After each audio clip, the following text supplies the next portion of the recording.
오늘 이 시간에 이 오라는 말씀과 가라는 말씀의 의미를 조금 깊이 생각해 보겠습니다. 시편 50편 1절의 말씀을 봅니다. 전능하신 자 하나님 여호와께서 말씀하사 해 돋는 데서부터 지는 데까지 세상을 부르셨도다. 짧게 줄이면 하나님께서 세상을 부르셨도다. 되게 이제 부른다는 말은 오라고 하는 말입니다. 그렇죠? 마태복음 11장 28절 너무나 잘 알려진 유명한 말씀 보겠습니다. 수고하고 무거운 짐진 자들아 다 내게로 오라. 내게로 오라. 내가 너희를 쉬게 하리라. 창세기 12장 1절의 말씀을 보겠습니다. 여호와께서 아브라함에게 이르시되 너는 너의 본토 친척 아비 집을 떠나 내가 네게 지시할 땅으로 가라. 좀 전에는 오라고 하셨는데 지금은 가라고 하십니다.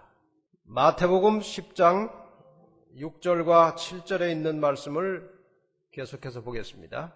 차라리 이스라엘 집에 잃어버린 양에게로 가라. 가면서 전파하여 말하되 천국이 가까웠다 하고. 지금 네 성경절을 봤습니다. 처음에 두 성경절은 하나님께서 우리를 부르셨다 혹은 오라고 하시는 초청입니다. 뒤에 두 성경절은 가라고 하신 것입니다. 가라. 가라. 이 오라는 말이나 가라는 말은 이 문법적으로 말하자면 명령문입니다. 명령은 주로 군대 조직에서 통용되는 것입니다. 하나님을 알고 예수를 믿는다는 것은 하나님의 군대에 입대한 것입니다. 사도 바울의 권면 중에 여기에 적절한 말씀이 있어서 한 절 보겠습니다. 디모데후서 2장 3절과 4절입니다. 내가 그리스도 예수의 좋은 군사로 나와 함께 고난을 받을지니 군사로 다니는 자는 자기 생활에 얽매이는 자가 하나도 없나니 이는 군사로 모집한 자를 기쁘게 하려 함이라. 여기 사도 바울이 하나님의 백성된 자들을 군사라는 말로 표현을 하고 있습니다. 일단 입대했으면 모집한 자의 명령을 따르는 것입니다. 근데 이 군대 입대할 때에 두 가지 제도가 있습니다. 대개 하나는 징집제고 하나는 모병제입니다. 징집제는 우리나라처럼 법으로 정해서 일정한 연령과 조건이 갖춰지면 본인의 의사와 상관없이 군에 들어와야 하는 것입니다. 이것을 우리가 징집제라고 합니다. 모병제라고 하는 것은 군인을 모집하는 것입니다. 이러이런 저런 조건을 걸고 군대에 입대하도록 국가가 모집하는 경우입니다. 미국이 아마 이 모병제라고 생각됩니다. 우리 그리스도인 군대는 징집제입니까? 모병제입니까? 그리스도인 군대는 어디까지나 모병제입니다. 모집해서 본인이 응하면 오는 것이고 본인이 거절하면 안 가는 겁니다. 그리스도의 군사가 되는 것은 절대로 강요에 의한 것이 아니고 자발적인 것이고 그러나 어떤 제도에 의해서 군인이 되었든지 일단 군인이 되고 나면 명령에 의해서 움직이는 겁니다. 그 명령이 싫으면 제대하면 됩니다. 기한이 되기 전에 제대하려고 하면 그건 불명예 제대를 해야 되는 것이고 일단 군인은 명령에 의해서 움직이는 것입니다. 예수님께서 오라고 하셨고 가라고 명령하셨는데 왜 오라고 하시는지 무엇을 위해서 가라고 하시는지 오늘 이 두 가지 주제를 잠깐 생각해 보겠습니다. 오늘 읽었던 본문 말씀을 다시 한번 보겠습니다. 마태복음 11장 28절로 30절입니다. 수고하고 무거운 짐진 자들아 다 내게로 오라.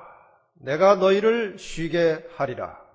나는 마음이 온유하고 겸손하니 나의 멍에를 메고 내게 배우라.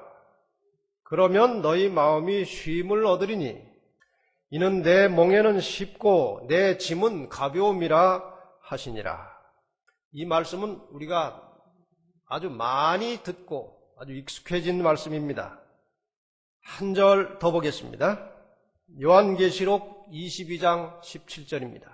성령과 신부가 말씀하시기를 오라 하시는도다. 듣는 자도 오라 할 것이요 목마른 자도 올 것이요 또 원하는 자는 값 없이 생명수를 받으라 하시더라.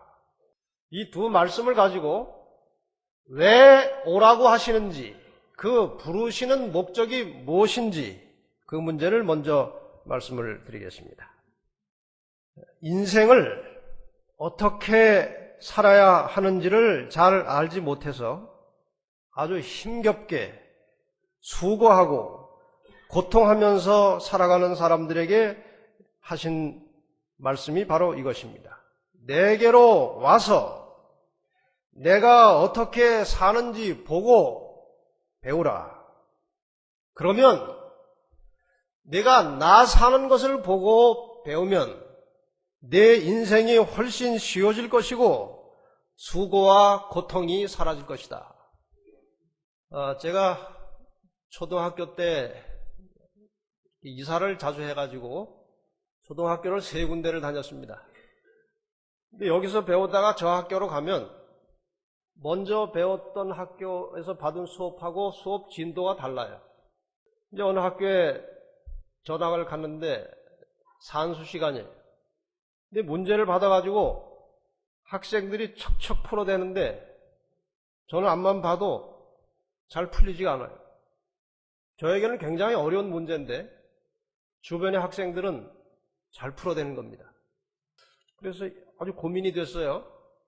저 아이들은 저렇게 잘 푸는 문제를 나는 왜 이렇게 잘 못 풀까? 나중에 배우고 나서 알아봤더니 그 문제는 어떤 공식에 집어넣으면 그냥 풀리는 문제예요. 그런데 저는 공식을 안 배웠기 때문에 공식을 몰라가지고 그 문제가 그렇게 어려웠던 겁니다. 요즘 그 약병 뚜껑이 열기가 좀 어려운 것들이 나옵니다. 왜냐하면 이 약병을 이렇게 열어가지고 아이들이 아무 약이나 먹으면 안 되니까 그 약병을 이렇게 눌러서 열어야 열리는 병들이 있어요. 근데 그것이 아이들에게는 꽤 효과적인데 이 급한 노인 환자들에게는 그것 때문에 죽는 수가 있어요. 어떤 심장병 환자가 급히 약을 이제 발작이 일어나서 급히 약을 먹어야 되는데 이게 안 열리는 겁니다. 어떤 노인인데. 결국 열다 그 열리지 않아가지고 여는 방법을 몰라서 그 약을 미처 먹지 못한 채 죽은 일도 있었습니다. 알면 쉬운 것인데 몰라서 고통당하다가 몰라서 이제 수고와 어려움을 당하게 되는 것입니다. 제가 왜 이 말씀을 드리는가 하면은 많은 사람들이 인생을 살면서 정말 수고롭게 아주 고통스럽게 때로는 불행하게 살고 있습니다. 왜 그럴까요? 인생을 어떻게 살아야 되는지 방법을 모르는 겁니다. 어떻게 살아야 쉽고 기분 좋고 행복한지 방법을 모르는 겁니다. 알면 간단한데. 그래서 예수님께서 말씀하십니다. 너희들 그렇게 고생하고 그렇게 살지 말고 나한테 와서 내가 어떻게 사는지를 보라. 그리고 내가 무엇을 가르치는지를 잘 듣고 그대로 하면 너희 인생은 대단히 쉽고 편안해질 것이다. 사람이 예수님이 사셨던 그 단순한 삶의 방식을 배우지 못하면 평생 동안 불행과 고통 속에 살다가 죽는 겁니다. 예수님께서 어떻게 사셨는가? 지금 이 마태복음 11장 28절의 말씀은 우리가 자주 인용하는 말씀이지만 이 말씀의 깊은 의미를 제대로 깨닫고 사는 사람은 별로 많지 않습니다. 예수님께서 다 오라고 하신 후에 내가 너희를 쉬게 하겠다. 너희 마음에 평안을 주고 너희에게 쉼을 주겠다고 말씀하셨습니다. 그 방법은 이것입니다. 나는 마음이 온유하고 겸손하니 나의 멍에를 메고 내게 배우라. 그러면 너희 마음이 쉼을 얻을 것이다. 무조건 예수 앞에 나온다고 쉼을 얻는 것이 아니고 내게 배우라는 것입니다. 무엇을 배우라고 말씀하십니까? 나는 마음이 온유하고 겸손하다. 너희가 이것을 배우면 쉼이 있고 편안해질 것이다. 인생을 편안하게, 기분 좋게, 부담 없이 보람있게 살 수 있는 대단히 중요한 방법은, 아주 중심되는 방법은 자기를 낮추는 것입니다. 자아가 죽는 것입니다. 자기를 스스로 높이는 사람들은 본인도 힘들고 주변 사람도 싫어합니다. 사람은 참 이상해요. 다른 사람이 자기를 높이고 잘난 척하는 거는 못 봐주면서 자기는 그거를 또 잘해요. 이것이 인간입니다. 그리스도인은 인간의 본성과 인간의 성향과 자신의 유전적 기질이 어떠하든지 간에 그리스도인이 살아야 하는 말씀의 원칙이 있습니다. 주님이 보여주신 대로 자기를 낮추고 겸손하게 사는 것이 그리스도인의 미덕입니다. 빌립보 2장 5절과 7절에 보면 예수님의 그 온유하고 겸손하신 모습에 대하여 구체적으로 사도 바울이 이렇게 표현하고 있습니다. 너희 안에 이 마음을 품어라. 곧 그리스도 예수의 마음이니 그는 근본 하나님의 본체시나 하나님과 동등됨을 취할 것으로 여기지 아니하시고 오히려 자기를 비어 종의 형체를 가져 사람들과 같이 되었고, 여기 예수님에 대하여 묘사한 이 말씀은 예수님의 어떤 면을 강조하고 있습니까? 그분의 겸손하심을 강조하고 있습니다. 사람은 별것도 아니면서 자기가 뭐 대단한 것처럼 자꾸 생각을 합니다. 사람 사실 따지고 보면 그거 내세우고 자랑할 것이 하나도 없습니다. 여러분 가끔 이 엑스레이 사진을 찍어보시면 살이 없는 그 뼈의 모양이 나오지 않습니까? 그거 한번 보세요. 참 사람 한심해요. 또 뭐 굉장한 것 같다가도 뭐 중병에 걸리면 여지없이 그냥 뭐 침대에 누워가지고 사람 구실을 잘 못합니다. 뭐 돈이 뭐 아무리 있어도 병 걸리고 나면 아주 초라한 인생이 돼버려요. 게다가 목숨만 딱 끊어지면 흙덩어리입니다. 흙이에요, 흙. 그런 존재들이 잘났다고 이렇게 싸우고 사는 거예요. 그러나 예수님은 하나님이십니다. 온 우주 만물을 다스리는 하나님이시요 신이십니다. 그런데 그분이 자기를 낮추어서 인간의 모습으로 이 땅에 오셨습니다. 그리스도를 믿고 따르는 사람들은 그것을 배우라는 겁니다. 이 땅에서 사람이 당하는 수많은 불행과 고통의 상당히 많은 원인은 자기를 높이는 마음 때문에, 자존심 때문에 생겨납니다. 여러분이나 저나 자신을 완전히 비우고 예수님께서 보여주신 본을 따라서 나를 맨 밑바닥에 둘 줄 아는 그런 성숙한 그리스도인의 모습을 가지시기를 바랍니다.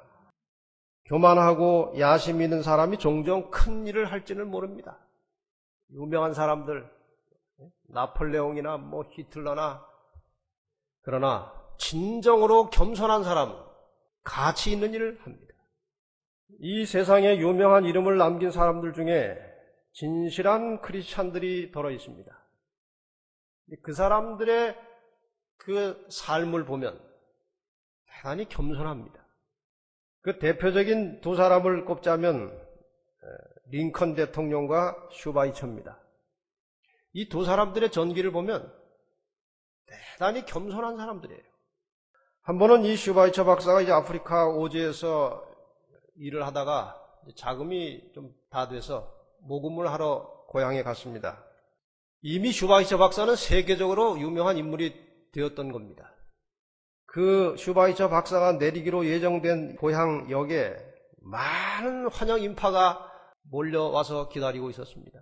그런데 그 환영 인파들은 뭐 그 정도 유명 인사면 1등실에 타고 있을 것이다, 그렇게 생각을 하고 1등실에서 내리는 손님을 다 봤더니 없어요. 2등실은 탔을 것이다. 2등실에서 내리는 손님을 살펴봤는데 없습니다.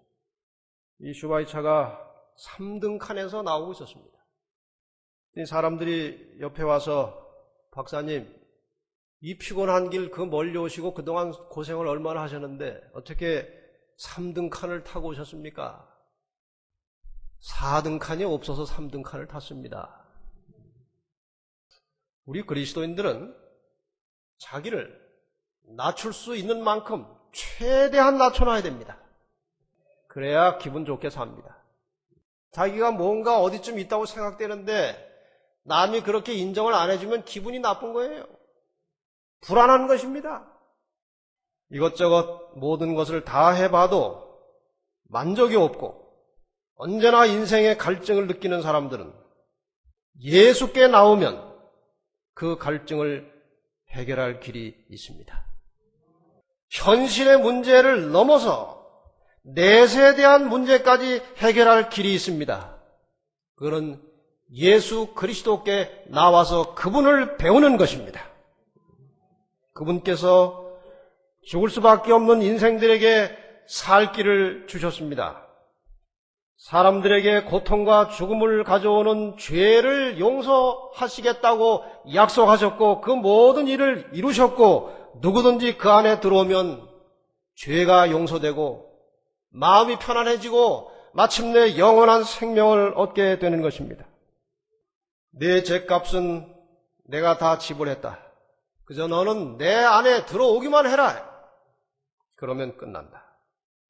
예수님께서 우리에게 들려주신 이 말씀을, 이 하나님의 말씀을 믿으시기를 바랍니다. 제가 언젠가 한번 드린 말씀이지만 예수님은 진정으로 하나님의 아들이 아니면 지상 최대의 사기꾼입니다. 둘 중에 하나입니다. 그렇지 않습니까? 나는 부활이요 생명이니 나를 믿는 자는 죽어도 살겠고 그 일이 이루어지지 않는다면 이건 사기꾼입니다. 그러나 아무리 생각해봐도 예수님은 사기꾼이 아닙니다. 그렇지 않습니까? 그렇다면 그분은 하나님이십니다. 그분의 말씀을 믿으시기를 바랍니다. 예수님께서 우리에게 오라고 말씀하실 때 우리에게 무엇인가를 받으려고 우리를 오라고 하시는 것이 아닙니다. 예수님이 우리를 이용하시기 위해서 우리를 부르시는 것도 아닙니다. 그분이 우리를 부르시는 것은 우리에게 생명을 주시고 구원을 주시고 평안을 주시기 위해서 우리를 오라고 말씀하십니다. 교회는 나오고 있지만 아직 예수님 앞에 전적으로 그 앞에 가까이 가지 않으신 분들은 오늘 이 시간에 그리스도를 마음속에 가슴속에 영접하시고 평안을 누리시기를 바랍니다. 그런데 예수님께서 또 다시 가라고 하십니다. 왜 가라고 하십니까? 마태복음 10장 5절로 7절을 보겠습니다. 예수께서 이 12를 내어 보내시며 명하여 가라사대 이방인의 길로도 가지 말고 사마리아인의 고을에도 들어가지 말고 차라리 이스라엘 집에 잃어버린 양에게로 가라. 가면서 전파하여 말하되 천국이 가까웠다 하고. 한 절을 더 보겠습니다. 마태복음 28장 19절과 20절입니다.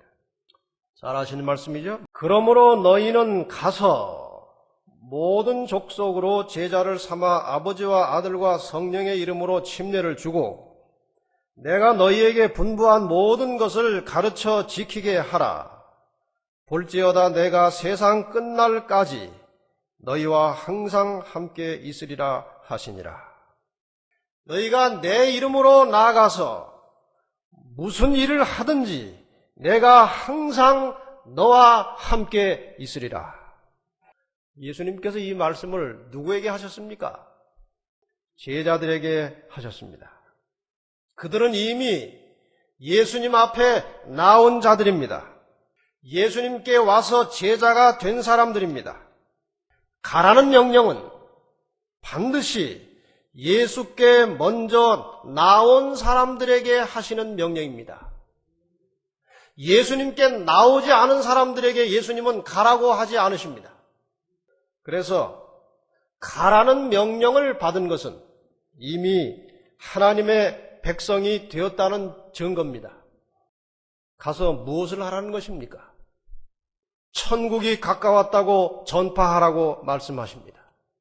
가서 제자를 삼아 침례를 주라고 말씀하십니다.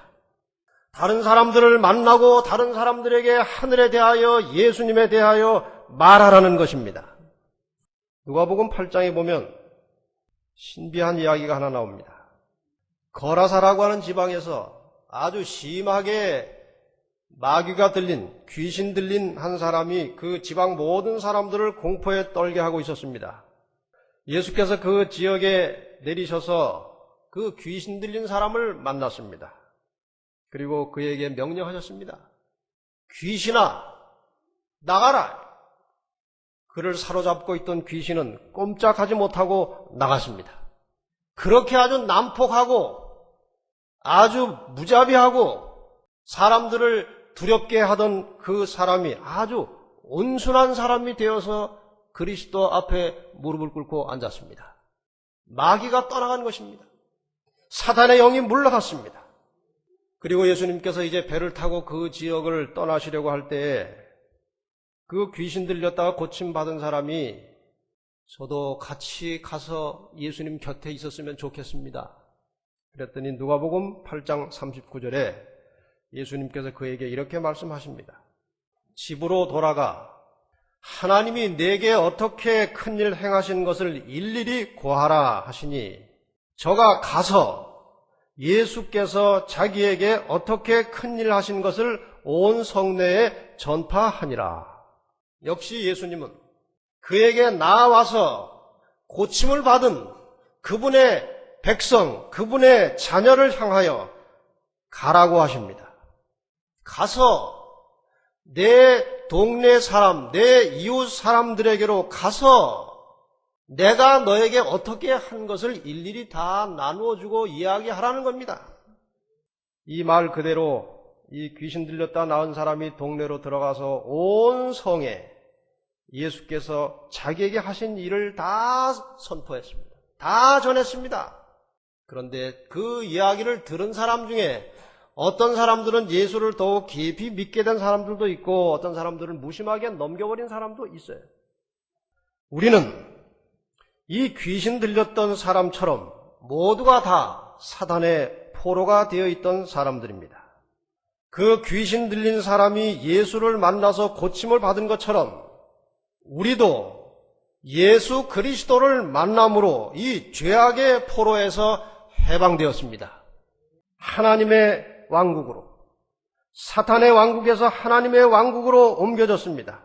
예수님이 나의 왕이 되시고 예수님이 나의 통치자가 되신 것입니다. 사망에서 생명으로 옮겨졌습니다.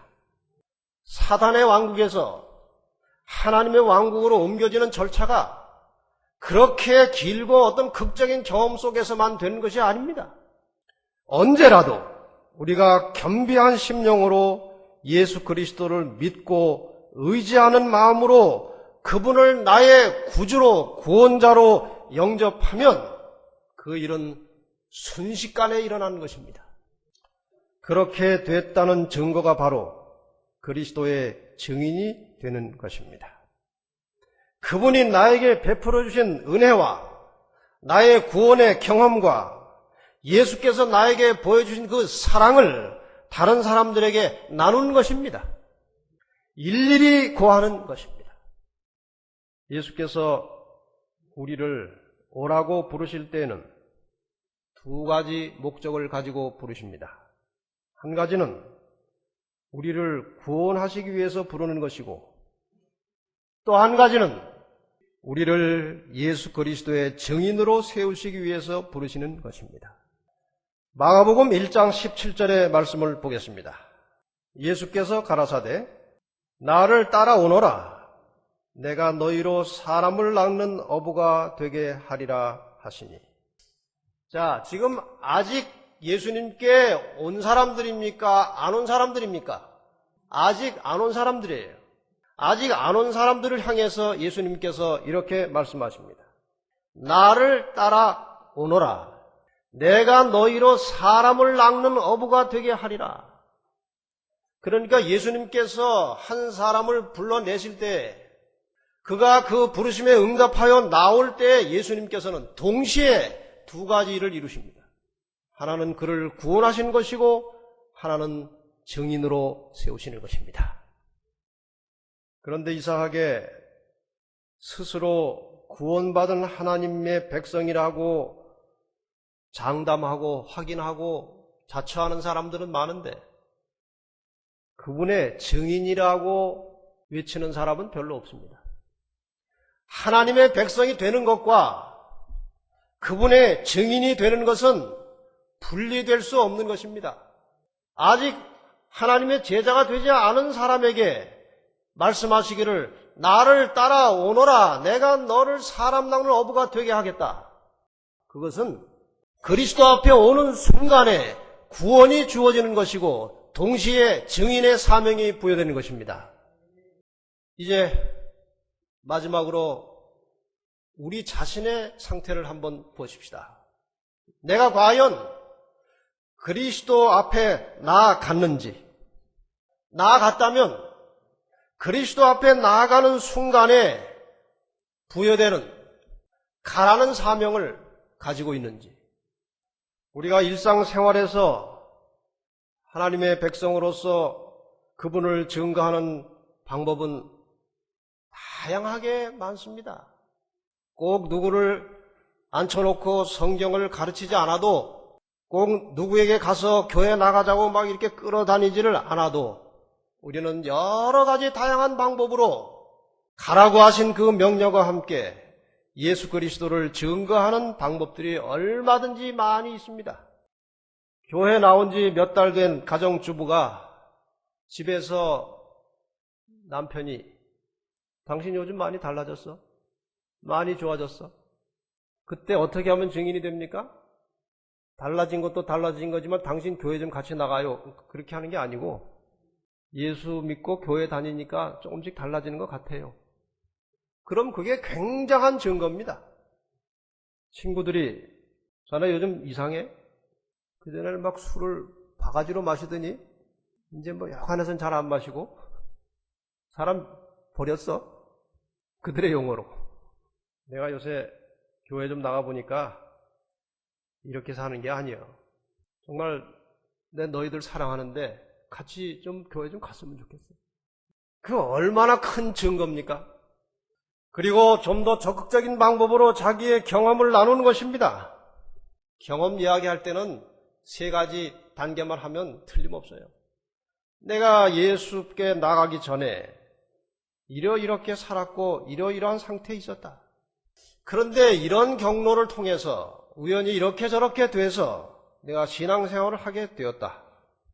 그 다음에 마지막으로 신앙생활을 하고 나니까 내 마음에 내 생활에 이러한 변화들이 왔다.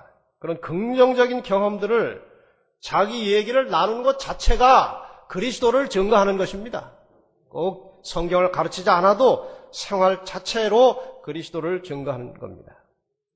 제가 종종 드리는 이야기입니다만 식탁에서 여러 사람이 둘러서 밥을 먹고 있을 때 조금 이상하게 생긴 반찬에 손이 잘 안 갈 때 어떤 사람이 그걸 하나 딱 집어먹고 야 이거 참 기가 막히게 맛있네 하면 그거 먹어보라고 안 해도 다 한 번씩 집어먹어요.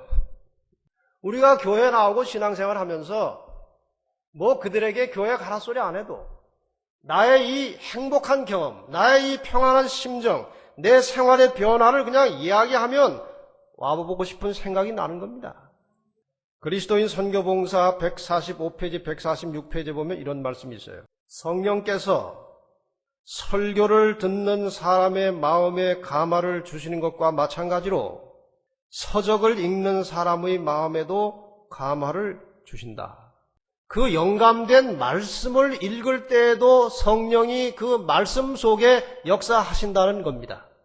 목회 사업을 돕는 같은 천사들이 진리가 담겨 있는 서적에도 같이 한다. 우리의 조그만 인쇄물이나 우리의 진리가 담겨진 조그만 책자들을 다른 사람들에게 부지런히 전하시기를 바랍니다. 당장 결실이 없더라도 부지런히 열심히 말씀의 씨를 뿌리시기를 바랍니다. 오라고 하신 주님께서 가라고 하셨다는 사실을 기억하시기를 바랍니다. 아유, 저는 정말 하고 싶은데 시간도 없고 어떻게 될지 방법도 잘 모릅니다. 그런 사람은 선교봉사 148페이지 9페이지 보면은 이렇게 헌신하라고 말씀하십니다. 우리가 소유하고 있는 모든 재물은 우리의 것이 아니라 주님의 것이며 하나님께서 우리에게 맡기신 위탁물로 생각하여 우리의 불필요한 요구 충족을 위하여 낭비할 것이 아니라 사람들을 파멸해서 구원하는 하나님의 사업을 위하여 유용하게 사용해야 한다. 정시간이 어려우신 분들, 전도하기가 어려우신 분들은 좀 더 많은 사람들에게 신속하게 전할 수 있도록 재정으로 헌신해도 그것은 선교라고 말씀하셨습니다. 얼마든지 우리는 여러 가지 방법으로 하나님을 위해서, 복음을 위해서, 그리스도를 위해서 헌신하고 충성하고 그의 일을 감당할 수가 있을 것입니다. 이제 끝으로 다시 여러분들에게 재도전을 하겠습니다. 이 지구는 거대한 중환자실입니다. 대부분의 사람들이 다 죽어가고 있는 중환자실입니다. 그리고 이 거대한 중환자실의 담당 의사는 예수님이십니다. 그리고 먼저 회복되고 살아난 우리는 그 중환자실의 간호사들입니다. 그런데 이상하게도 많은 사람들이 죽어가면서도 담당 의사를 찾지 않습니다. 의사의 처방을 거부합니다. 정말 불행한 일입니다. 그래서 간호사들의 열성적인 활동이 필요합니다. 이 지구라고 하는 거대한 중환자실에 간호사들의 열정적인 활동이 필요합니다. 자신이 의사의 처방대로 했더니 이렇게 완쾌되었다. 이 의사는 어떤 분이시다. 그들이 의사의 말을 잘 듣도록 적극적으로 열심히 권유해야 합니다. 여러분, 의사를 잘 소개하시길 바랍니다. 그 일을 전도라고 합니다. 우리가 뚜렷한 목표를 세우고 하나님께 간절히 기도하고 그 일에 관심을 가지고 지속적으로 애를 쓰면 하나님께서 영혼을 주십니다. 교회를 10년, 20년을 다녀도 다른 사람을 하나님께로 데려온 경험이 하나도 없다면 심각한 환자입니다. 그것은 예수를 제대로 만나지 못한 것입니다. 예수를 제대로 만났으면 그분의 가라고 하는 명령을 따르지 않을 수 없는 것입니다. 여러분, 가라고 하는 명령을 마음속 깊이 새기시기를 바랍니다. 예수님의 삶의 근본 정신은 자기 희생이었습니다. 가는 사람은 반드시 그분의 그 정신을 가지고 가야 합니다. 나의 개인적인 희생을 통해서 우리도 예수님처럼 사람들을 생명으로 인도하는 일을 하게 될 것입니다. 끝으로 한 말씀을 보고 마치겠습니다. 그리스도인 선교봉사 8페이지. 하나님께서는 우리의 도움 없이도 죄인을 구원하시는 당신의 목적을 이루실 수 있으셨다. 그러니까 우리가 전도 안 해도 하나님이 천사를 동원해서 얼마든지 땅끝까지 복음을 전할 수 있으셨다는 말입니다. 그러나 그리스도의 품성과 같은 품성을 개발시키기 위해서 우리는 그의 사업을 분담해야 한다. 우리가 지금 전도하는 것은 다른 사람을 인도하고 구원하는 것은 둘째 목표고 첫째는 자신의 품성을 그리스도처럼 변화시키는 데 목적이 있는 것입니다. 여러분, 예수님처럼 그와 같은 품성을 소유하기를 원하십니까? 그렇다면 가야 합니다. 머물러서 되는 것이 아닙니다. 희생정신을 가지고 가서 사람들에게 사랑과 복음을 나눌 때에 우리의 품성이 주님처럼 변화되는 것입니다. 바로 이러한 이유 때문에 예수님께서 우리를 오라 가라 하십니다. 오라는 것은 명령문이지만 그것은 어떤 의미에서 초청입니다. 이 초청에는 응할 수도 있고 거부할 수도 있습니다. 오고 싶어야 오는 겁니다. 아무도 강요해서는 안 됩니다. 그러나 일단 주님께 나온 사람들에게 주님은 가라고 하십니다. 가라는 것은 요청이 아니고 명령입니다. 예수님의 모든 명령은 우리의 구원을 위한 것임을 명심하시고 그 명령에 즐거운 마음으로 순종하심으로 풍성한 결실과 열매를 맺는 성도들이 되시기를 바랍니다.